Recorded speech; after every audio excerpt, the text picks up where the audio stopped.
Gene Roddenberry's iconic sci-fi franchise Star Trek has been through countless iterations by now, with everything from the original series to the recent Picard offering a new flavour of utopian sci-fi for longtime fans to delight in.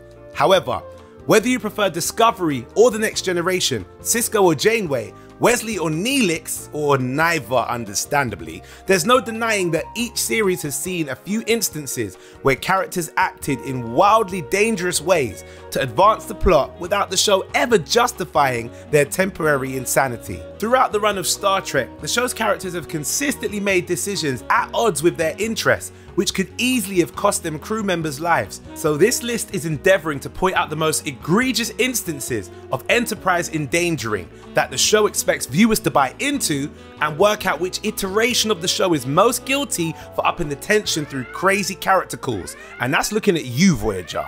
So welcome to Trek Culture. I am the illogical Ori Styler, and these are 10 dumb decisions that characters survived. Number 10, ignoring Worf and TROIS warnings. The Next Generation cast weren't the worst for flawed decisions when it comes to Star Trek canon.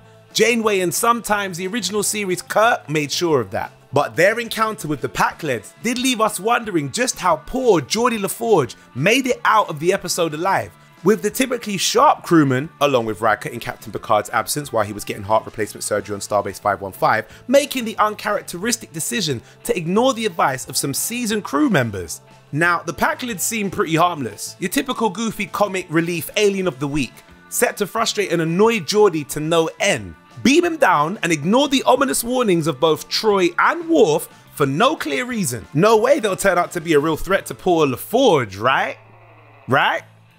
Right? Number 9, not just telling Janeway about reverse aging. There's no use trying to make sense of the often contradictory and, well, alien motivations of the many species encountered by the various Star Trek crews across the show's many iterations. But the Drayans in the Voyager installment Innocence really do take the biscuit in this regard. After all, the aliens could have avoided the episode's entire, admittedly non-fatal, conflict if they just told Janeway in the first place that, spoiler alert, their human-like species ages backwards. That's all they had to say. This meant their missing children were actually elders, and thus the episode's conflict was easily resolved, particularly when Janeway simply accepts this claim immediately when she does hear it without any evidence. Dumb decision aside, it did give us a good Tuvok episode though. Number 8, aiding the Borg against species 8472.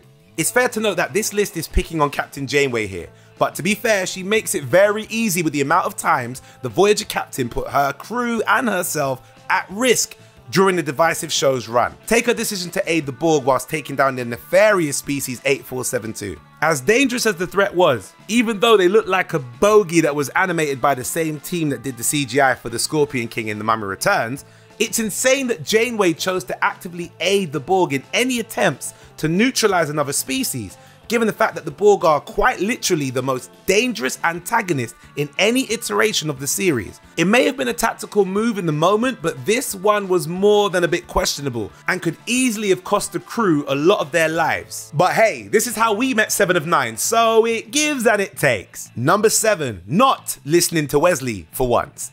Lor's first performance as Data's evil twin made for pretty great television, but there's one thing which never made sense about this installment of The Next Generation. In his debut episode, Data Lore, it's inexcusable that the entire crew chose to dismiss resident nerd Wesley's unshakable certainty that Data is in fact Lore in disguise. Doubly so since the crew actually do listen to the whiny teen more often than not, even when it's usually of no benefit to do so. It's difficult to believe that a ship whose crew often take Wesley's advice on board would dismiss him in this instance, and it's a minor miracle that no crew member lives were lost as a result. Number 6, not spore jumping out of Control's reach. Each new iteration of Gene Roddenberry's iconic sci-fi series is bound to have its defenders and critics, but when Discovery aired in 2017, many in the fandom were impressed with the show's ability to explore more morally ambiguous territory than earlier versions of the franchise usually encountered. Oh, and just to trigger a few people in the comments, I personally think that Discovery is absolutely fantastic. I know some haters out there just ready to tweet me with the debate wars. Come at me, bruh, I'm ready for you. That being said, the series didn't come without a few bizarre moments of inexplicable behaviour from the new crew.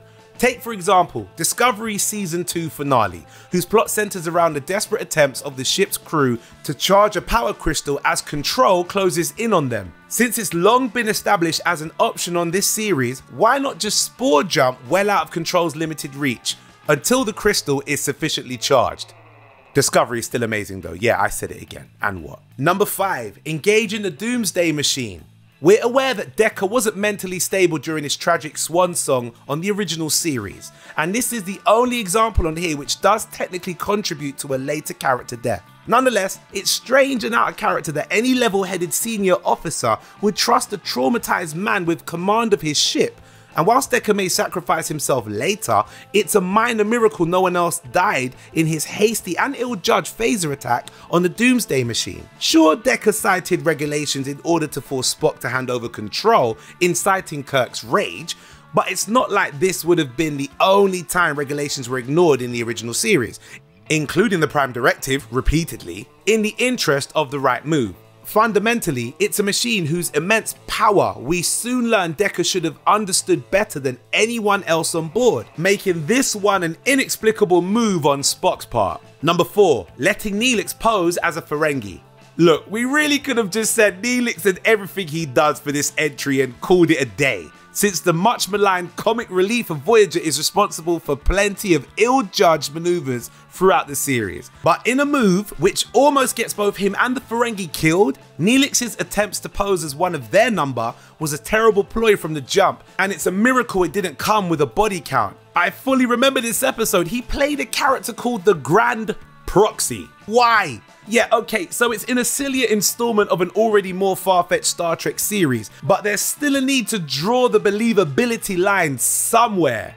I mean, Grand Proxy. Number 3, listening to Burnham. Okay, so listening to Burnham isn't always a suicide mission despite what some more Discovery-averse fans may claim. And just to trigger them again, I think Discovery is fantastic. But when we're introduced to our hero Burnham in the pilot of this recent 2017 reimagining of the franchise, she confidently tells the ship's crew how long they have to escape a forthcoming storm, nailing her guess down to the second. Of course they listen to her, because like us, they don't know any better. Her estimates are arse backwards, or ass backwards depending on how you pronounce it, and could have cost them untold lives. But whilst the audience couldn't guess she was overconfident, why would her co-workers have immediately accepted her as an authority? Number 2, letting Wesley die instead of beaming him up. Now look, most Next Generation fans would be happy with any plan that leads to the death of one Wesley Crusher. Not me, because I'm not evil, but I get where you're coming from. But if the premise of this list is finding times that the crew's lives were needlessly endangered throughout the series,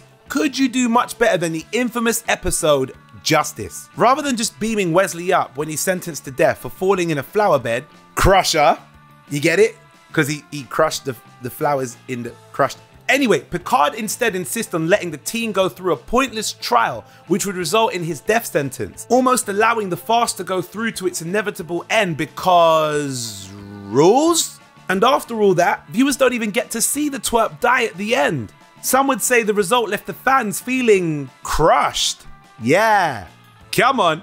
And number 1, Sisko punches Q. This one is fairly self-explanatory, and though it's very satisfying to watch happen, it's definitely the most dangerous decision on this pretty impressive list of missteps. So, Q's got a great sense of humour, and Sisko's pretty badass. But Q is a god, and punching an actual god is a questionable decision regardless, given the antagonist / troll's ability to do literally anything in response. It may not get him killed, but the moment did less to establish Sisko as a tough and unwithable hero, and made him appear more like an apparent clueless captain with a death wish.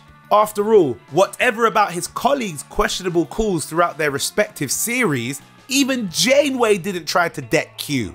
Sisko, you was definitely pushing your luck. And that is our list. Can you think of any dumber decisions made in the Star Trek universe? Head to the comment section below and let us know. Also, don't forget to like, share and subscribe to Trek Culture for more great content like this.